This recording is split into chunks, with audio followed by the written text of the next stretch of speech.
Welcome everyone to the CBCC Voice Business Unbox. Today we have an amazing guest. Who do we have, Wally? Tina Ayyad, Miss Tina Ayyad, the member for Holsworthy. And we are very excited to be able to share that podcast from the office of Holsworthy. The Kennedy Bankstown Chamber of Commerce is proud to acknowledge Tina Ayyad, a dedicated advocate for our community and a true champion for local business.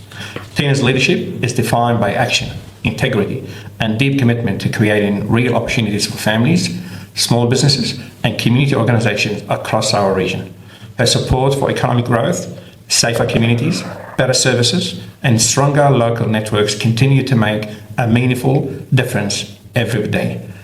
Tina, welcome on board. Thank you. Thank you for having me, and thank you for coming out to the Holsworthy Electorate Office to get this podcast done, and for a wonderful introduction also. Okay, let's start with community focus and representation. You've been a strong and active voice for the Holsworthy electorate. What inspired your journey into public service, and what continues to motivate your work in representing such a diverse and growing community? Sure. Well, that's an interesting question. So my political career started out on local council. That's the first time I was actually an elected official.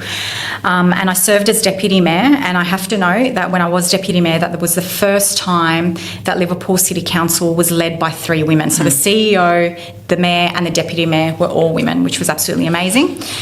Anyhow, I really enjoyed that term of council, and I really enjoyed seeing things come to fruition and improving the community, getting to know all the local organisations and community members and hearing from them, and essentially immersing myself in the community, because any elected official who does not immerse themselves in the community can't do their job well. Yeah. It's missing something. You need to know what. That's right. That's right. And political outcomes are usually driven by non-political people. This is the reality. And many a time, maybe as politicians, we're so concerned and caught up with party politics. But even now in my role as a state parliamentarian, I always remind myself why I'm here. I have an open door policy. Everyone is welcome to the electorate office.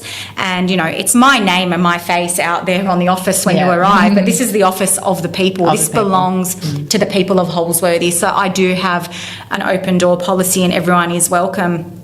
But I must say that experience on local council really, really inspired me to put my hand up for state politics, and I'm really, really happy where I am, and I hope that I can make a difference in the short time that I have the opportunity to serve. So from a mentorship perspective and a guide opportunity, so you said, so what advice would you give to prospective candidates or people who are interested in a political career to be part of something on a sort of small scales and work their way up to get the exposure, like be part of council, be part of any other? So local council is a wonderful platform to start a political career. For some people, they might just be very content at a local level and not have an opportunity to jump to state. But there's a lot of things that you can actually do behind the scenes. So I started out as a young Liberal. I was a Menai Young Lib, and I volunteered on every local, state and federal election. I went to all the after parties. I met a lot of the politicians, and along the way I made some wonderful, wonderful relationships with other... So that's part of brand awareness, building your personal profile, connecting and having a relationship. You need all that kind of sort of platform if you are seeking. Yeah, a little bit of a background, because I don't think anyone would put their hand up to be an elected official if they weren't so interested and didn't. Yeah, you need to be really interested in all aspects of it. Yeah, or if they didn't even have, so interest is one thing, but actually have the background knowledge. And look, the background knowledge is something you can learn. I think everybody needs to go into any position that they do with a growth mindset. A growth mindset is really, really important, and that continuous learning. If something didn't work, how could I have approached it better? Why didn't it work? So that, I think, is something that's really important in all industries. To be involved with council, obviously you don't have to belong to a political party. You can go as an independent. Correct. Is that correct? Yes, correct. And on a personal note, and it's always interesting to see, to give that kind of learning experience. How do you generate balance from a mother, member of parliament, obviously your family, your kids, your husband, your community? This is like a huge juggle. So what's the secret? It's enormous. I don't think there's any secret. I don't know how I do it. I mean, I admire every woman who's sort of, raising a family, looking after, a huge responsibility, and then obviously they've got the career and the office day belong to you. Look, I believe that this is just the modern day woman. I think, look, we definitely have a lot on our plate. A lot, like it just doesn't stop. It's 24/7. Like I have days, it's quite funny, where I come in and, I'm up at 5 a.m. that morning because I've got to do washing. And I know even one of my staff. Who does the ironing? Oh, no. Ned irons his own shirts. He's a good boy. Yeah, that's good. So, so some days I'd have to wake up at, 5 a.m. to make sure washing's done or put a load of towels on and whatnot. And it really doesn't stop for a woman. And look, I'm really blessed. I have a lot of family support. So my mum and my mother-in-law help me extensively. That's like, I mean, you but can't that's same. I'm same position. If it wasn't for my in-laws, my brother-in-laws, sister-in-laws, I was lucky because none of them had kids at the time. Oh, okay. So I was always dumping the kids on them, but I wouldn't be where I am today if it wasn't for them. Yeah. You got school drop-off, school pick-up, then you've got sports as well, activities on the weekend or probably after 5 if you, it's a tough gig. And look, I think that it's really important also to have a supportive partner.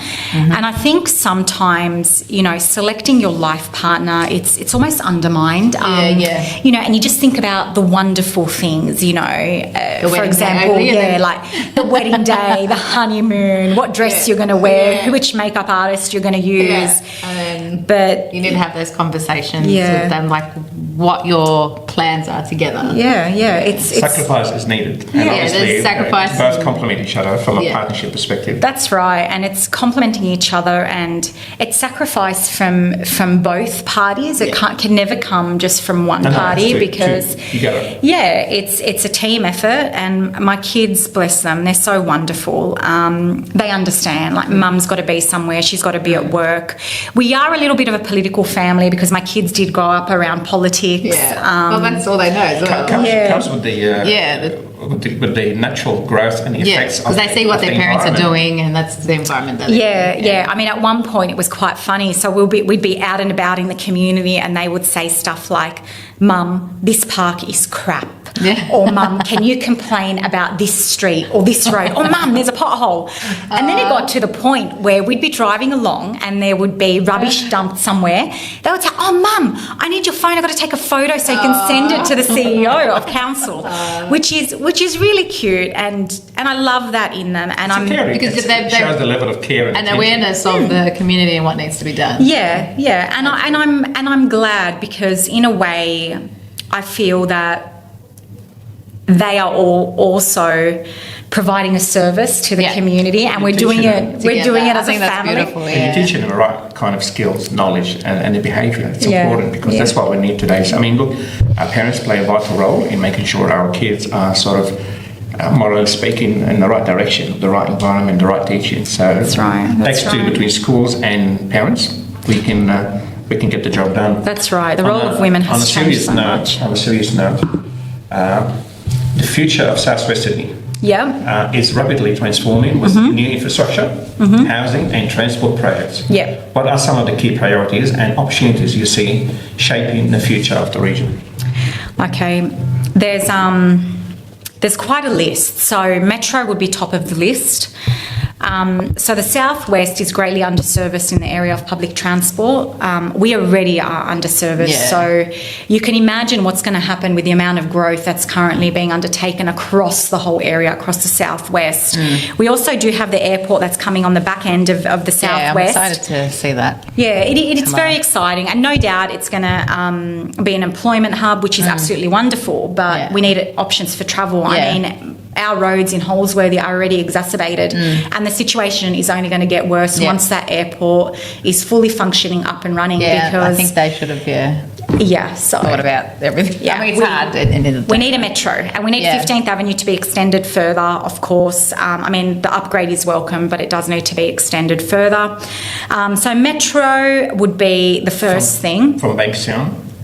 Yeah, so we'd need it to go from Bankstown to Liverpool, maybe via Glenfield, and then we need it to head out all the way to Badgerys airport. Creek I think that'd be Airport. amazing, Since Yeah. we're on the topic and you're part of the shadow government, are we able to advocate through you to the shadow government to put it on their list for the next election that they can commit to get Metro beyond Bankstown? Yeah, so that's definitely something that I'm lobbying for strongly, and I am aware that local councillors are also lobbying for it because we experience the traffic and the gridlock firsthand.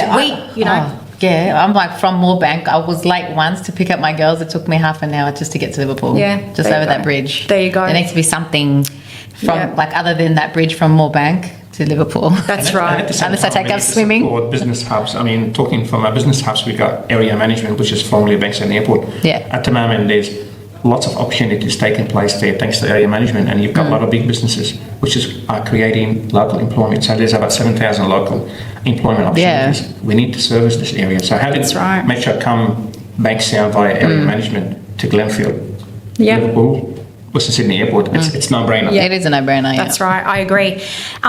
So the next thing would be buses. Again, my area is, our area, I should say, in Holsworthy is greatly underserviced with buses, and we have buses that don't turn up, don't run on time, really? or just don't stop at designated Have bus you stops. approached the Actual bus company? We have, and we've met with them. We have had some pushback from the Labor government, which is quite sad because we need better buses, and we need more bus routes as well. So, namely the people in the points, there's 3 suburbs which we refer to the points. So that's Voyager Point, Pleasure Point and Sandy Point.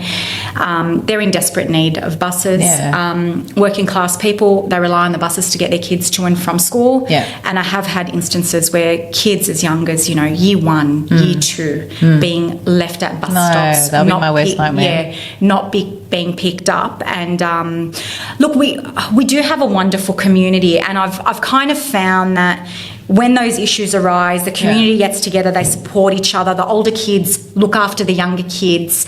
It's a really, really strong community feel in Holsworthy. Like, that's good. The neighbours all know each other. They know who belongs to who. They have each other's phone numbers, which is really lovely. Yeah. So I've had instances where older kids in the electorate have contacted the families of younger kids and said, they're with me, the bus hasn't arrived. So that community feel, it's really, really beautiful. People do really go above and beyond throughout the electorate. It's good to see that kind of culture. I mean, at the end of the day, and this is what family and team and community is all about.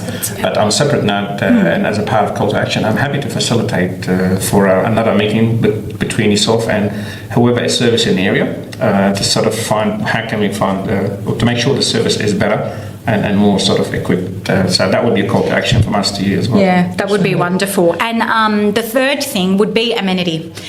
The Georges River, as you're aware, runs through the whole electorate of Holsworthy. It's a little gem. I mean, I've seen turtles in that water, and it's an absolutely beautiful body of water. And I think the state government really needs to work on giving it back to the people. It should be the playground of the southwest. Yeah. Something that I'd really like to see come to fruition is the River Run. Yeah. Similar to the Bay Run. Yeah. But we'll call it the River Run. Bicycle tracks, better parklands. There needs to be like a track. Is that what you're saying? It needs to be like some kind of track. Barbecue areas. Yeah. I remember growing up, we did a lot of family gatherings, village parties. Chipping Norton Lakes. Chipping Norton Lakes and the Georges River. I was always one of those two. Yeah. So we enjoyed Chipping Norton Lakes very much actually recently. Yeah. It is a gorgeous, really nice, beautiful gorgeous little spot. Location, Yeah. So much space. Yeah. Better shelters. Kayaking on the river. Yeah. Essentially just giving the river back to the people. Yeah. I think that's really important, and I think it will transform our area. Look, I think at the end of the day, it's going to be a teamship, Tina, between government, council and local community. So, look, maybe a round table to raise awareness and bring it to attention. Another call to action, if you like. We can work with you on that one. Definitely. So, amenity would be one of the top priorities, and better roads, of course. Yes. A lot of potholes after rain. A lot of better roads. As a woman in politics and community leader, what advice would you give to women, especially in business or civic roles, who aspire to step into leadership positions? Yeah. Just do it. Be yourself. Always have a go. You have a lot of contributions to make. And I feel like many a time, you know, women, they cut themselves short. Yeah, they almost I know I do a lot. don't even recognise their own strengths and what they bring.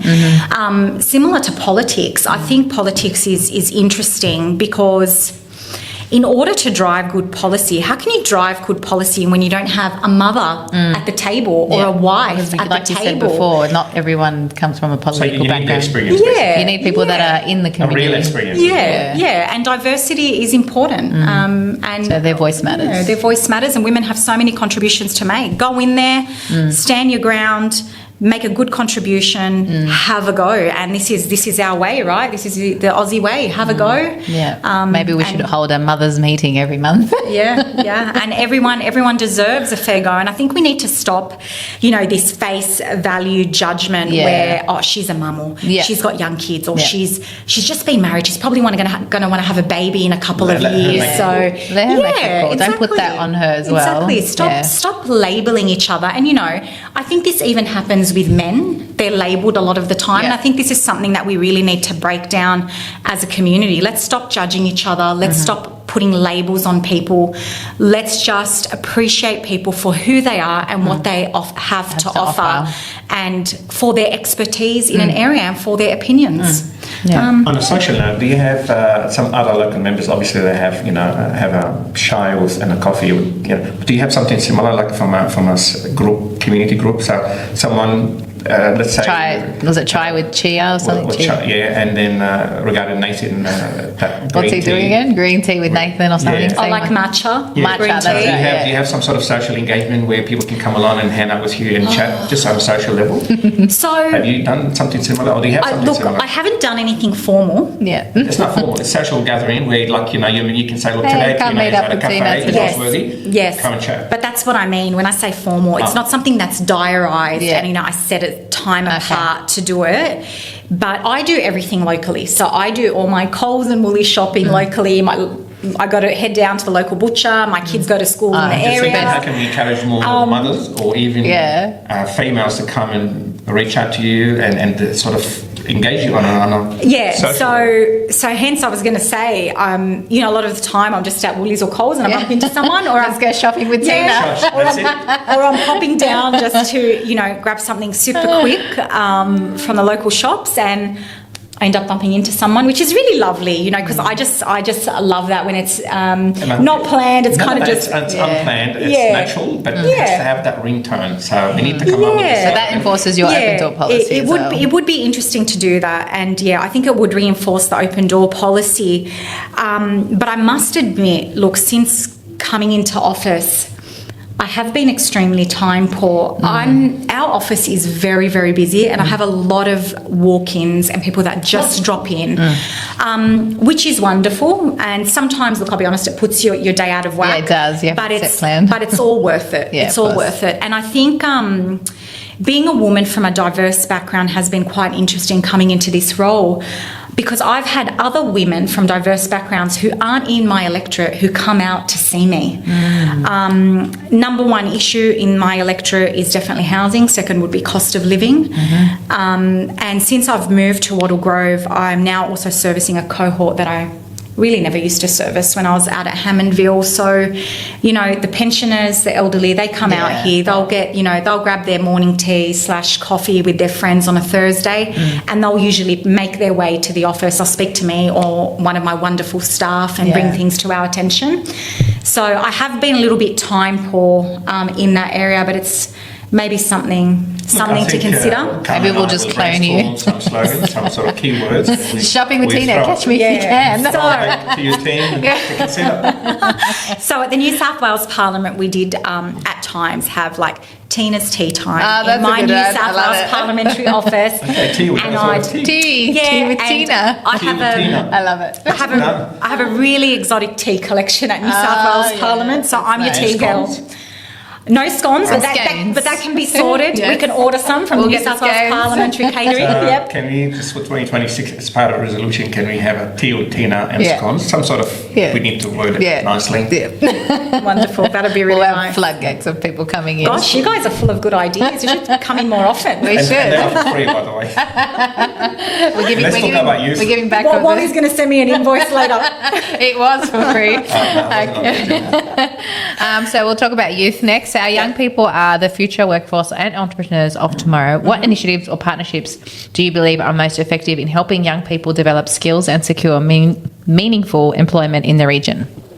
Okay, interesting. So I think government has a lot of work to do in this area, and they need to bring government departments out to the southwest and provide people with opportunity. There also needs to be wonderful programs for entrepreneurs, especially with the way, technology is moving so fast, Very fast. the technological age, the age of AI.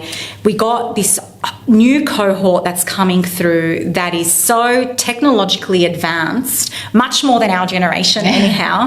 And I think a lot of them have great contributions to make, and we really need to nurture that, and the government needs to find ways to nurture that and grow that and use that.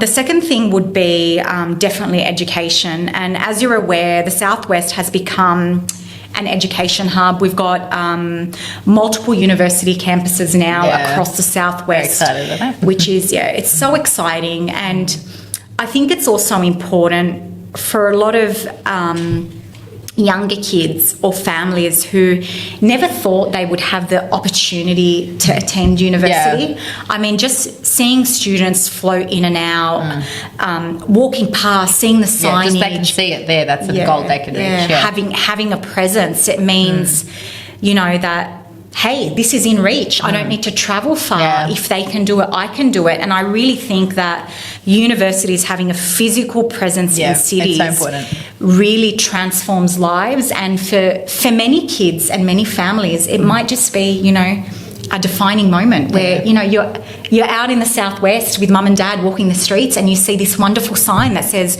University of Wollongong or University of New South Wales or Western Sydney University. or Western Sydney University. And I think that could potentially inspire those defining moments which will transform lives. Education is important and vital tool, and I think it's important from us as decision makers, responsibility, like all families, to promote both TAFE and universities equally important and on the same level. Yeah, of course. And I think people who tend to go and learn about trades, they are still relevant and Trade is important important. as doctors and lawyers. Definitely. Kind of thing. I think come back to the entrepreneurship, that's important. As you know, we work closely with you regarding youth initiatives, and we have an amazing entrepreneurial committee, so we are working for next year to launch an entrepreneur summit.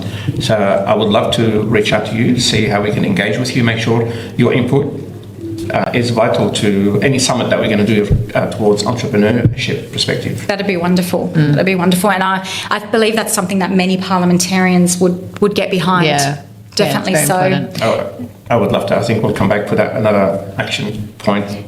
Yeah. So, sure. and I have to just on that note, Wally, I do have to agree. Everyone has a role to play, and I am in no way downplaying trades or downplaying TAFE. TAFE also offers some wonderful courses, and I think that needs to be advertised more and spoken about more because there are some amazing courses that people can do, and everybody has a contribution to make. And it goes back to the point of let's not judge each other and label each other because everyone has a role to play in society. Yeah. And everyone equally important.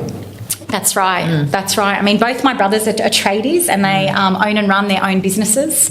And we do currently have a tradie shortage at the moment across our Everyone's state. on their phones and the AI stuff, and they're forgetting about the physical. It's a problem, namely with the housing crisis across our state. We need people to build place and build these communities and family homes. I think with the trade concept, it's important that we can introduce the entrepreneur mindset to it, because then that elevates. So if you're a plumber, but then again with the entrepreneur mindset, you start thinking, okay, how can I grow my business and employ people?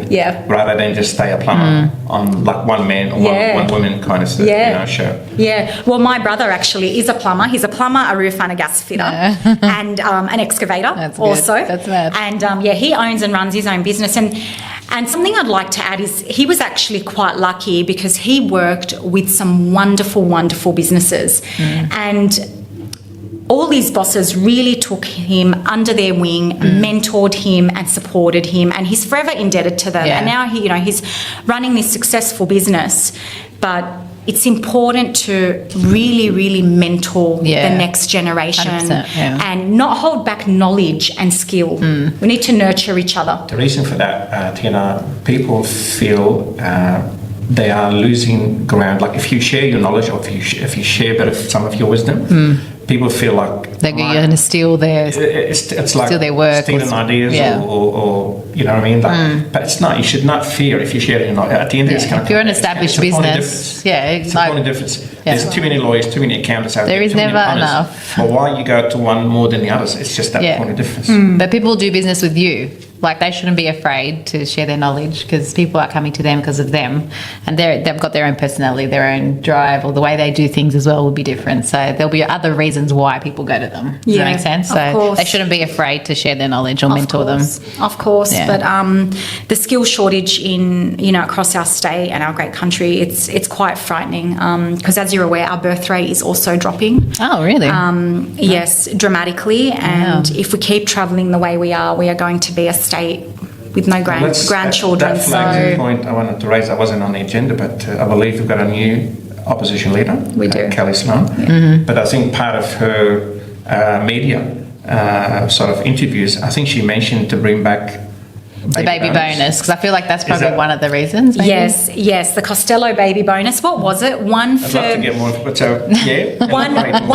one for the nation, one for the state, and one for mum and dad. Yeah, so I'm short of one. I've only got the 2 kids. Yeah, sorry. Call has it's going to have a lot of ringtone. It's going to create a ripple effect. Yeah. So yes, she has spoken about that in media. I believe it's something that she will have the party room support for. Now, that funding would most probably come from the federal government, but it's something that the New South Wales Liberals would most probably get behind, considering it's something that our leader supports and the current birth rate. Will that be a bipartisan, you think, approach? And should? Yeah, I think it should be a bipartisan approach. And because ultimately you need to think about the future of the state. Yeah. And if you're going to sit here and play political games with such a serious issue, you're in politics for the wrong reasons and you should head home. Yeah. Something else which I'd like to flag is fertility rates. And just, women having children a lot later in life. Because they want to build their... Yeah, and with the cost of living crisis, that's people... the pressure. Yeah, it's the pressure to delay having kids. That's right. And that's right. So I think the reintroduction of, a rebate for IVF treatment would be very, would be very welcome because there's a lot of families. A good tip for whether it be state or federal sort of parties, whoever, to take it on. Yeah, so that would be more state. I mean, the baby bonus would probably be more federal. This would be more state, but it's a winner. I mean, any funding from the federal government would be very much welcome. Yeah. in the state. I think time then to have a GST review. And use the time GST. for payroll tax to be abolished. Yeah, or the threshold increased, one of the two. But payroll tax, you can't penalise people for employing people. Yeah. Does that make sense? Yeah. Cannot be justified. Doesn't matter whether you are Liberal or Labor. That's right. You cannot tell a business person, I'm employing you, I'm providing you with opportunities, and I'm getting penalised half of people's money is gone. They're working so hard. That's something that I would love you to consider and put it back on the table. Yeah, we'll back you up. Yeah. Well, we can take buses to the city. you and many other businesses. So, we'll take our teacups. Yeah, payroll tax. It's a hot issue in the business community. It really is a hot issue, and I'm of the opinion that the payroll tax threshold is quite low. The threshold does need to be increased before a business does pay payroll tax and make those contributions. Now, I'm not an expert in payroll tax. Again, just talking in general. Because we need to support business. We need people to start a business, but at the same time, with all the red tapes, it's become difficult for people to venture into a business and grow their business. I agree, and there needs to be more supports again for those startups, for those entrepreneurs. Allow Australians the opportunity to actually build wealth, and build generational wealth and pass it on. It's something that's important. I think, Tina, you're already on a pathway to big dreams and Yes. big challenges. We wish you well. Thank you. And I think Thank you, Carmel. Thank you. you can execute it. Let's move to community collaboration, and that's something close to your heart. Strong communities thrive on collaboration between local organisations, businesses and government. How do you see chambers like Bankstown Chamber of Commerce contributing to building that bridge between community and policy? Yeah, that's interesting because you contribute in a number of ways. So, you know, the events you hold, for some people, they might just take it at face value and be like, oh, this is another event. But actually, what is happening at those events? You're allowing us as elected officials to be immersed in the business community, hear from the business community, network with them, and essentially hear them out, which is really, really important because we want to be able to drive positive policy without organisations like yours. And the other thing would be, I think many organisations, including your organisation and other organisations throughout the Great Southwest, they fill the gap where government at times fails. And they are crucial to community and to the establishment of society and to belonging, because everybody wants to belong. And, you know, even for a local kid, just to say, I belong to this local cricket club, or, It's powerful. Yeah, it's powerful, and it's important that people belong. And organisations like yours and the other organisations across the Southwest, they give people a sense of belonging and they give people connection. And something that I'd like to add is, without a lot of these organisations, societies wouldn't function effectively and smaller communities wouldn't function effectively. I think we'd also have more social issues throughout the community, and we would have a significantly larger amount of people living in isolation. And the worst part is there are so many living in there still is isolation. so It's many. important to surround yourself with like-minded people, because from a mental health, from a well-being perspective, you know, being surrounded by people who like-minded, you feel the love, the care, the support, the friendship. You're not alone. that You shouldn't energy. be alone. It's simple as that. We weren't created to be alone, No. were we? That's No. right. We weren't. No. Yeah, I truly believe that, and I can say there are multiple organisations throughout the Great Southwest that I've had the honour of meeting during my time as an elected official who really pick up the community where government has failed. And it's been delightful to be able to support them, and been delightful also to be able to support grants that are coming from federal or state governments or even private organisations to go towards That's their awesome. initiatives. Yeah, beautiful. And a personal vision, Carmel? So finally, we look ahead. What is your vision for Holsworthy and Southwest Sydney? What legacy would you like to see your leadership contribute to the years to come? Well, definitely Chipping Northern Lake. I want to see that revitalised, I wanna see it. 100%. I will with my camera. I don't want to go to Cabarita. No, we need something that the locals are excited about. Yeah. You know, like the Bay Run, like you mentioned, like everyone's excited about that. Everybody knows about it. So we want something that kind of excites the locals. Yeah. And allow people the opportunity. I mean, amenity goes beyond, you know, having something to do and a place to go, because amenity means there is a strong community. Yeah. I mean, I'll give you an example. Out at the mall, the local council has, you know, run multiple festivals throughout the year, and there was one family that sent an email across, and they had their son with them that particular evening out in the mall, and he would have been 6 or 7 years old, and he asked his parents if he was on holiday. Oh, He said, "Mum and Dad, are we on a holiday?" that's nice. You know, and they shared that those sentiments and what their son said, and that's something that warms the heart. Quality of life is extremely important. People shouldn't have to drive 45 minutes, pay, you know, X amount of dollars on tolls, petrol, back and forth, or spend an enormous amount of time. An enormous amount of time travelling to enjoy themselves. The amenities should be in their local district. They shouldn't have to travel less far. cars on the road too. I believe the airport's going to have a great impact. I hope so, yeah. Will directly and indirectly pressure local government and any other state. Well, they'll see all the issues that are going to improve arise. the living standard in the corridor of Sydney Southwest, because can you imagine tourists start coming to the area? They're like, what's happening? Where are we going? What's Where do we next? go? There's nowhere to go. It's interesting because is there any other choice? Because with the amount of the growth that's happening in the southwest, we are already greatly underserviced. So they have no choice but to service the people of the Southwest and give us the amenity that we deserve. And that's why I'm saying we are grateful to Western Sydney International Airport, because it's going to put direct Pressure. and indirect pressure, whether they accept it or not, to do something to show up, to bring the quality and standard and the opportunities and the offer. You got to have an offer. right. Otherwise, how can we attract tourists from overseas? to come Exactly. and Where are they dine going to go? and They're going to go shop straight and to stay the here? city right. otherwise. They're going to be like That's straight to the It's good to city. see the That's right. Capravel diggers with their new hotel. This is powerful. Yeah. And then you've got the William English Hotel. So Yeah, it's a feel beautiful like hotel. There's a sort of like a chain of opportunities for new Yeah. hotels that come up to the area here to be invested here. So I hope so. There is definitely a lot of opportunity in the Great Southwest and a lot of potential. We just have to, as you said, Harvest it. we have to harvest it, and everything's just got to be driven in the right direction. And we need our leaders to really, really support that and get behind the communities in the Southwest. Yeah. So, final remarks, Tina. Any final message to our audience and listeners? Well, thank you very much for taking the time to listen.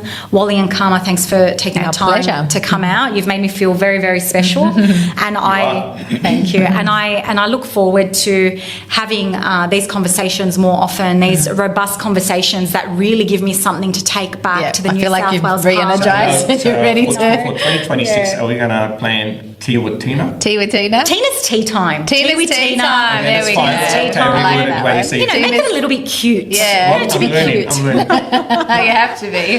Tea with Karma, Tina. lasting word. Oh, just even like when I first saw you in politics, that was like, wow, a woman like with the same culture, are we? Lebanese? Yeah, I'm Lebanese heritage, There we yep. go. Beautiful. So it was like an inspiration to see you have a voice, because as a woman of growing up, it was always the women never really had a voice, and just kind of encouraged me to be where I am today. So thank you for Tina, that. by the way, just to clarify, are you are you a shadow assistant?